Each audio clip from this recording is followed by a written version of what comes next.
এমন আম মাখা জীবনেও খাননি। যদি এভাবে বানিয়ে খান, কথা দিচ্ছি আপনি আম মাখার প্রেমে পড়ে যাবেন এবং না খেয়ে কোনো উপায় নেই। এই অমৃত আম মাখা আপনি কিভাবে বানিয়ে খাবেন আমার এই ব্লগ ভিডিও দেখলেই বুঝতে পারবেন। আসসালামু আলাইকুম, হ্যালো এভরিওয়ান, আশা করি সবাই ভালো আছেন। আমিও আল্লাহর রহমতে অনেক ভালো আছি। যেহেতু এখন কাঁচা আমের সিজন, কিছুদিন পর আর কাঁচা আম থাকবে না, তাই এই মাখাগুলো আমরা গ্রামে হামেশাই খেয়ে থাকি। এই অমৃত আমের মাখা বানানোর জন্য আমরা নেমে পড়ি। এখানে আমরা দুইটি আম ইউজ করব, একটি টক একটি মিষ্টি। কারণ হলো শুধু টক আম আমরা এখানে ব্যবহার করব না, বা শুধু মিষ্টি আম আমরা এটাতে ব্যবহার করব না। এখানে আমরা ইউজ করব টক এবং মিষ্টি উভয় আম।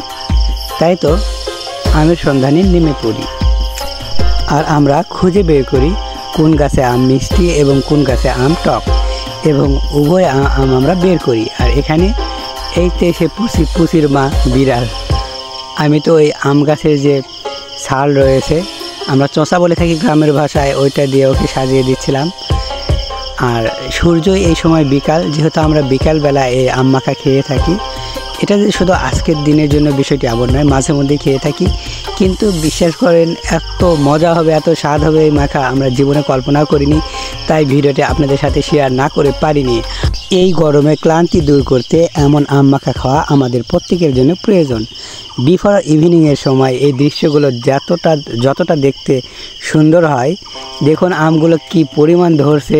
আমি এগুলো এক এক করে চেক করি কোনটা মিষ্টি আর কোনটা টক।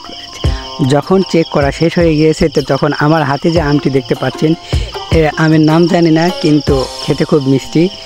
আর যেগুলো যে চোষা সহ আর কি ছিল হয়েছে ওগুলো টক। এগুলো কেটে নেওয়া হচ্ছে পরিষ্কার করার পর। যাই হোক বন্ধুরা, আজকে কিন্তু আমরা আম মাখা পাটায় পিষে নয় বা পাটায় বেটে নয়, আজকে করব আমরা আম মাখা হাম্বল দিস্তায়। এইখানে দুই ধরনের মরিচ ইউজ করা হয়েছে। একটি হলো গুঁড়া মরিচ আর আরেকটি হলো ভাজা মরিচ। যেহেতু ভাজা মরিচের একটা মহমহ গন্ধ আসে, আর গুঁড়া মরিচ যেহেতু আমের একটা স্বাদকে বাড়িয়ে দিবে, কালারকে। আপনারা দেখছেন যে এইখানে দুই ধরনের মরিচ দিয়ে, একটু বিট লবণ দিয়ে, আর পাশাপাশি যে আমরা এমনি পিওর যে সল্ট খেয়ে থাকি, এইটাও ইউজ করা হয়েছে, ব্যবহার করা হয়েছে। তো দুই ধরনের লবণ আর বিট লবণ খুবই সামান্য 1 চিমটি দেওয়া হয়েছে। সেই সাথে মরিচ দুই রকমের দিল, পাশাপাশি একটা গোলমরিচ নামে যে মরিচ রয়েছে সেইটার গুঁড়ো একটু দেওয়া হয়েছে। আমি এইগুলো দেওয়ার পর আমি একটু করে দেখছি যে কেমন হয়েছে, যে কী কী আর দেওয়া লাগতে পারে আর কি। প্রথমে মুখে দিয়েই তো আমি দেখলাম যে অনেক মজা হয়েছে। তারপরে এখানে দেওয়া হয়েছে জিরে গুঁড়ো। জিরে গুঁড়োতে একটা সুন্দর ঘ্রাণ আসে এবং স্বাদ বেড়ে যায়। যেহেতু এটা আমরা টক মিষ্টি ঝাল এই তিনটা মিলে তিনটার স্বাদ নেব, তাই এখানে আমরা চিনি ইউজ করছি। খাবারের পর যেহেতু দেখি টক আমগুলো একটু বেশি ছিল, তাই আর কাঁচা পিঠা আম কম ছিল। তারপরে চিনি দেওয়ার পর আবার চলছে সেই হাম্বল দিস্তায় আম বাটা। বন্ধুরা, আপনারাও কমেন্ট করতে ভুলবেন না, জানাবেন আপনারা আম মাখায় কী কী খেয়ে থাকেন। আমি আবার খেয়ে দেখছি, আসলে মন মানছে না যে কেমন হয়েছে। খাবারের পর মনে হচ্ছে জাস্ট ওয়াও।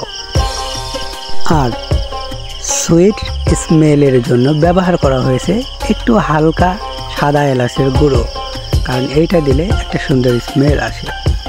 তবে সেটা খুবই সামান্য ছিল, যার কারণে আমি ভিডিওতে আনিনি, কারণ ওইটুকু দেখা যাচ্ছে না। 1 চিমটি করে এগুলো ইউজ করা হয়েছে। সবশেষে আমি তো পেয়ে গেলাম, আমার ভাগে বেশি না। তারপরেও মুখে দিয়ে বললাম আলহামদুলিল্লাহ, আল্লাহ তাআলা এত সুন্দর করে পৃথিবীতে নিয়ামত দিয়েছেন, যে নিয়ামতের শুকরিয়া আদায় করে শেষ করা যাবে না। মুখে দিতেই যেন আমি গলে যাচ্ছি না, আমার মুখ গলে যাচ্ছে, আমি বুঝতে পারছি না। আমি না গললেও আমার মনটা কিন্তু গলে গিয়েছে, এবং খেতে এতটা মজা হয়েছে যে আমার মনে হচ্ছে আমি একাই সবগুলো সাবার করে ফেলি। কিন্তু কী করার, সবাই তো আছে, সবাই যেরকম হুমড়ি খেয়ে পড়ে গেছে। যেহেতু ভাগে বেশি পড়ে নাই, তাই শেষ হয়ে গিয়েছে। তাই আমি যে আমগুলো চাকা চাকা করে বা পিস পিস করে কেটে রাখা হয়েছে, আমি সেগুলো খাচ্ছি আর বলতেছি, ইস ওই আম মাখাগুলো অসাধারণ ছিল। আলহামদুলিল্লাহ, যে আল্লাহ তাআলার নিয়ামত পৃথিবীতে অনেক। তো আপনারা যদি এভাবে খেয়ে থাকেন অবশ্যই জানাবেন। আর কিছু কিছু খাবারে আমরা গ্রামে এখনও কলাপাতা ইউজ করে থাকি, হয়তো অনেক এলাকায় নাই বললেই চলে, কিন্তু আমাদের উত্তরবঙ্গে এখনও কলাপাতার ব্যবহার রয়েছে। যাই হোক বন্ধুরা, আজকের মতো এখানেই বিদায় নিচ্ছি। দেখা হবে আগামী কোনো পর্বে। ভালো থাকবেন আর চোখ রাখুন এরকম গ্রামীণ শহরে এবং সেই সাথে নিত্য নতুন ভিডিও পেতে হৃদয় হাসান ব্লগে। আর যদি আপনার ভালো লেগে থাকে আমার এই ভিডিওটি, অবশ্যই একটি ভালোবেসে লাইক দিতে পারেন, সাবস্ক্রাইব করতে ভুল করবেন না। আল্লাহ হাফেজ।